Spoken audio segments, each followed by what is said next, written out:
అందరికీ నమస్తే అండి. రాజకీయాల్లో నిజంగానే అంటే అన్నీ వదిలేసుకొని రాజకీయాల్లోకి వెళ్ళాలి. అది అందరికీ తెలిసిన మాట. మన ఛానల్లో చాలాసార్లు చెప్పుకున్నాం. నీతి, నిజాయితీ, సిగ్గు, లజ్జ అటువంటివి ఏమి ఉండవు. అబద్ధాలు ఆడాలి, 1000 అబద్ధాలు ఆడైనా పెళ్లి చేయాలి అన్నట్టు అంటారు కదా. అలాగే ఎన్ని అబద్ధాలు చెప్పైనా అధికారంలోకి రావాలి, అధికారాన్ని అనుభవించాలి, సంపాదించుకోవాలి. రాజకీయాలు బిజినెస్ అయిపోయింది. ఒకప్పుడు రాజకీయాలు వేరు. వామపక్షాలు, వామపక్ష భావజాలము, ఆర్ఎస్ఎస్ సిద్ధాంతాలు, ఆ రాజకీయం వేరు అయిపోయింది. గత కొన్ని దశాబ్దాలుగా రాజకీయాల్లో ఆ విలువలు ఇవన్నీ పోయాయి.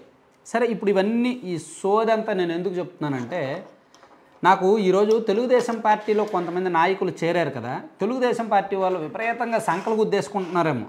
తెలుగుదేశం పార్టీలో నాయకులు జాయిన్ అయిపోతున్నారు, తెలుగుదేశం పార్టీలో నాయకులు జాయిన్ అయిపోతున్నారు, తెలుగుదేశం పార్టీ విపరీతంగా బలపడిపోతుందని సంకలు గుద్దుకుంటున్నారేమో. అసలు వాళ్ళ హిస్టరీ చూడండి. ఈరోజు టీడీపీలో జాయిన్ అయిన వాళ్ళ బ్యాక్ హిస్టరీ చూడండి. ఒక విభిన్నమైన పొలిటీషియన్ గురించి చెప్తాను నేను మీకు. ఆయన రాజకీయ జీవితం మొత్తం మీద తెలుగుదేశం పార్టీలో 3 సార్లు జాయిన్ అయ్యాడు. ఆయన ఒకసారి కాదు, 3 సార్లు టీడీపీలో జాయిన్ అయ్యాడు. ఆయనే దాడి వీరభద్రరావు. ఒకప్పుడు రాష్ట్రం మొత్తం ఆయన ఫేమస్. వరుసగా 4 సార్లు ఎమ్మెల్యేగా గెలిచాడు. విశాఖ జిల్లాలో చక్రం తిప్పాడు ఆయన. ఎన్టీఆర్ గారి టైంలో, చంద్రబాబు గారి టైంలో విశాఖ జిల్లాలో చక్రం తిప్పాడు. మంత్రిగా కూడా పనిచేశాడు ఆయన. కానీ అలా రాజకీయాల్లో కూడా కొంత వ్యాలిడ్ డేట్ ఉంటుంది. కొన్ని ఎక్స్పైర్ పీసులు అయిపోతాయి. 1-2 సార్లు ఓడిపోయిన తర్వాత ఇంక వాళ్ళు ప్రజలు వాళ్ళని పక్కన పెట్టేస్తారు, పార్టీలు కూడా పక్కన పెట్టేస్తాయి. అయితే ఈ దాడి వీరభద్రరావు గారు కొంచెం ఆసక్తికరమైన హిస్టరీని ఒకసారి వినండి. 1985లో మొదటిసారిగా రాజకీయాల్లోకి వచ్చారు. ఆయనది అనకాపల్లి నియోజకవర్గం నుంచే మొదటిసారిగా పోటీ చేసి గెలిచారు. 85లో భారీ మెజార్టీతో గెలిచారండి. ఫస్ట్ సారి దాదాపుగా 30,000 మెజార్టీతో గెలిచారు ఆయన 1985లో. 85లో కాంగ్రెస్ పార్టీ అభ్యర్థి మీద 29,500 మెజార్టీతో గెలిచారు 1985. 1989లో కూడా టీడీపీ నుంచే పోటీ చేసి 2,200 మెజార్టీతో గెలిచారు. అలాగే 1994లో కూడా టీడీపీ నుంచి పోటీ చేసి మళ్ళీ 1,500 మెజార్టీతో గెలిచారు. ఇక 1999లో కూడా టీడీపీ నుంచి పోటీ చేసి కాంగ్రెస్ పార్టీ అభ్యర్థి కొనతాల రామకృష్ణ గారి మీద దాదాపుగా 3,200 మెజార్టీతో గెలిచారు. 2004లో ఓడిపోయారు. 2004లో అదే కొనతాల రామకృష్ణ గారి మీద దాడి వీరభద్రరావు గారు ఓడిపోయారు. 2009లో కూడా ఓడిపోయారు. సో వరుసగా 2 సార్లు ఓడిపోయినప్పటికీ పార్టీ ఆయనకు వాల్యూ ఇచ్చి 2013లో ఆయనకు ఎమ్మెల్సీ ఇచ్చారు. 2009లో ఓడిపోయినప్పటికీ తెలుగుదేశం పార్టీ ఆయన వదులుకోవాలి, ఆయనకు ఎమ్మెల్సీ పదవి ఇచ్చారు. సో ఆయన ఏం చేశాడు, 2014 ఎన్నికలకు ముందు వైసీపీలో జాయిన్ అయ్యారు.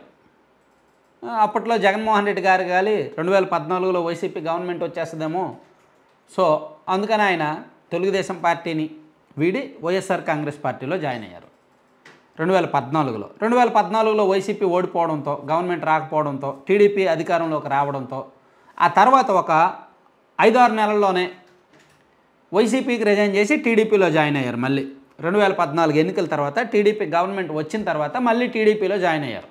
సో అది 2వ సారి జాయిన్ అవ్వడం టీడీపీలోన. సో మళ్ళీ 2014 నుంచి 2019 వరకు టీడీపీలోనే ఉన్నారు అధికారంలో ఉన్నంతకాలం. 2019 ఎన్నికలకు ముందు రాష్ట్ర వ్యాప్తంగా వైసీపీ గాలి ఉంది, వైసీపీ గవర్నమెంట్ వచ్చేస్తుంది అని చెప్పి 2019 మార్చిలో వైఎస్ఆర్ కాంగ్రెస్ పార్టీలో మళ్ళీ జాయిన్ అయ్యారు. అయిపోయింది. అంటే 2 సార్లు వైసీపీలో జాయిన్ అయ్యారు, 2 సార్లు టీడీపీలో అప్పుడుకి. సో ఇప్పుడు రీసెంట్గా ఆయన వైసీపీలో ఇన్నాళ్ళు 5 ఏళ్ళు, 4.5 ఏళ్ళు ప్రయాణం తర్వాత, దాదాపుగా 5 ఏళ్ళు ప్రయాణం తర్వాత ఈరోజు తెలుగుదేశం పార్టీలో జాయిన్ అయ్యారు. ఇది 3వ సారి టీడీపీలో జాయిన్ అవ్వడం. 2 సార్లు టీడీపీలోను, 3 సార్లు వైసీపీలోనూ జాయిన్ అయ్యారు. సో అంతకుమించి ఆయన చరిత్ర ఇంకా మనం చెప్పుకోవడం అవసరమా? అంటే ఇక్కడ నేను ఆయన్ని తక్కువ చేసి మాట్లాడట్లా, రాజకీయాల్లో విలువలు ఎలా ఉంటాయి అనేది మాట్లాడుతున్నా. ఆత్మాభిమానం, ఆత్మగౌరవం, మనిషి మీద మనిషికి నమ్మకం. అసలు పార్టీ అంటే ఒక ఎమోషను. పార్టీ కార్యకర్తలు ఎప్పుడైనా పార్టీలు మారడం మీరు చూసారా? పార్టీ కార్యకర్త అనేవాడు ఎవడూ మారడు. పార్టీ జెండా చూస్తే ఎమోషన్, గూజ్ బంప్స్ వస్తాయి కొంతమందికి. కానీ నాయకులకే పార్టీ అంటే ఎమోషన్ ఉండదు, నాయకుడు అంటే గౌరవం ఉండదు, భక్తి ఉండదు. ఎవడు అధికారంలో ఉంటే వాడి దగ్గరికి వెళ్ళి సంకనాకడమే. ఎవరైనా అంతే, చాలామంది రాజకీయ నాయకులు అంతే. ఎవరు అధికారంలో ఉంటే అక్కడికి వెళ్ళిపోవడమే.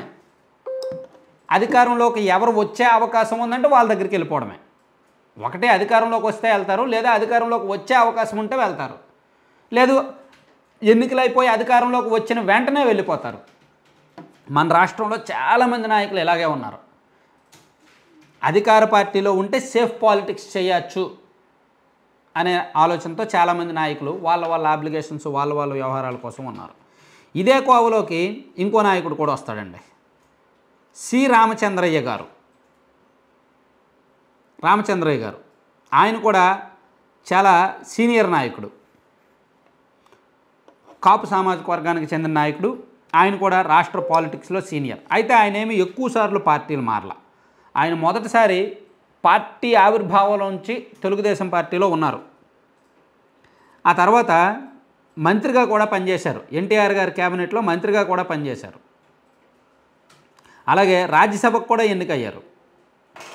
అలా తెలుగుదేశం పార్టీలో పోలిట్ బ్యూరో మెంబర్గా కూడా పనిచేశారు. 2008లో ప్రజారాజ్యం పార్టీ ఆవిర్భావం అయినప్పుడు ప్రజారాజ్యంలోకి వెళ్ళారు. ఆ తర్వాత కాంగ్రెస్ పార్టీలో కూడా దేవాదాయ శాఖ మంత్రిగా పనిచేశారు, ఇప్పుడు కిరణ్ కుమార్ రెడ్డి గారు ఉన్నప్పుడు. తర్వాత 2014లో ఖాళీగా నుండి 2018లో అనుకుంటా వైసీపీలో జాయిన్ అయ్యారు. వైసీపీలో ఎమ్మెల్సీ అయిన తర్వాత ఆయన రీసెంట్గా ఇప్పుడు మళ్ళీ టీడీపీలోకి ఈరోజు వచ్చారు. సో ఆయన కూడా అంటే ఇటువంటి వాళ్ళు 1980s నుంచి రాజకీయాల్లో ఉండి రాష్ట్ర రాజకీయాన్ని మొత్తాన్ని పట్టేసి వాళ్ళ నరాన రాష్ట్ర రాజకీయం నిండిపోయిన తర్వాత, వాళ్ళ వయసు పైబడిపోయిన తర్వాత ఇప్పుడు పార్టీలు మారి ఒక చరిత్రలో ఒక మరక, ఒక సిర గుర్తుని అంటించుకోవడం తప్ప యూజ్ ఏంటి? వాళ్ళకి ఉన్న పార్టీ నచ్చలేదు, రాజకీయాల నుంచి తప్పుకోండి. రాజకీయాల నుంచి తప్పుకొని న్యూట్రల్గా స్వేచ్ఛగా మాట్లాడండి. ఇద్దరిలో ఎవరు తప్పు చేస్తే వాళ్ళ గురించి మాట్లాడండి. పోనీ వాళ్ళని తీసుకోవడానికి చంద్రబాబు గారికైనా ఆలోచించాల్సింది. దాడి వీరభద్రరావు గారు మొహం చూసిన వెంటనే అడగాల్సింది, ఏం బాబు ఎన్నిసార్లు వస్తావు మా పార్టీలోకి అని ఒక మాట అడగాల్సింది.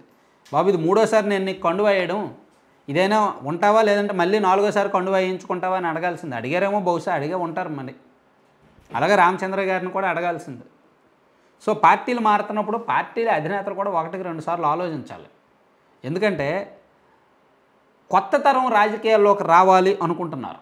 ఇప్పుడు కుర్రాళ్ళలో కూడా రాజకీయ ఆలోచనలు పెరుగుతున్నాయి. ఎందుకంటే సోషల్ మీడియా యాక్టివ్ అవ్వడం, చేతిలో మొబైల్ ఫోన్స్ రావడం, ఎక్కువ పొలిటికల్ న్యూస్ ఎక్కువగా స్ప్రెడ్ అవుతుండడం, అలాగే దేశవ్యాప్తంగా సామాజిక రాజకీయ చైతన్యం పెరుగుతుండడంతో కొత్త జనరేషన్ రాజకీయాల్లోకి రావాలనుకుంటున్నారు. అలా రావాలి అనుకుంటున్నప్పుడు వాళ్ళకి మన పెద్దలు కొంత స్ఫూర్తి పాఠాలు నేర్పించాలి. రాజకీయాల్లో కొంత విలువలు, కొంత క్రమశిక్షణ, కొంత డెడికేషను, పార్టీ పట్ల ఎమోషను, నాయకుడి పట్ల ఒక కనెక్షను, పార్టీ జెండా పట్ల ఒక డెడికేషను, ఇవన్నీ కూడా చూపించాలి, అవి నిరూపించాలి. అటువంటి స్ఫూర్తి పాఠాలు ఉండాలి.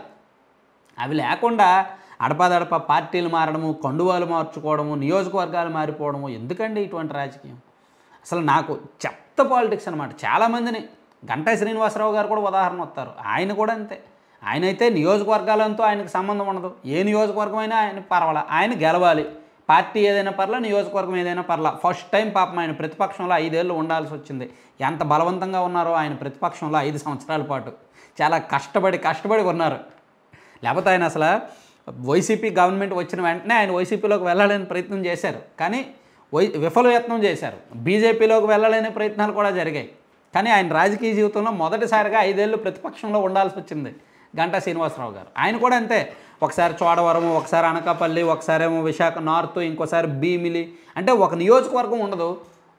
ఒక నియోజకవర్గం అనేది ఫిక్స్డ్గా ఉండాలి, ఒక పార్టీ అనేది ఫిక్స్డ్గా ఉండాలి. అప్పుడే ఎంతో కొంత వాల్యూస్ ఉన్నట్టు. ఆ విషయంలో మనం కొంతమందిని అప్రిషియేట్ చేయాలి. కొంతమంది నాయకుల్ని ఎన్ని కష్టాలు వచ్చినా సరే అదే పార్టీని అంటిపెట్టుకునే వాళ్ళు కాంగ్రెస్లో ఉంటారు ఎక్కువ మంది. తులసిరెడ్డి గారిని చూడండి, మొదటి నుంచి కాంగ్రెసే. వెంకయ్యనాయుడు గారిని చూడండి, మొదటి నుంచి బీజేపీనే. ఇలా చాలామంది నాయకులు ఉన్నారు, తరతరాలుగా ఒకే పార్టీని అంటిపెట్టుకునే వాళ్ళు. Thank you.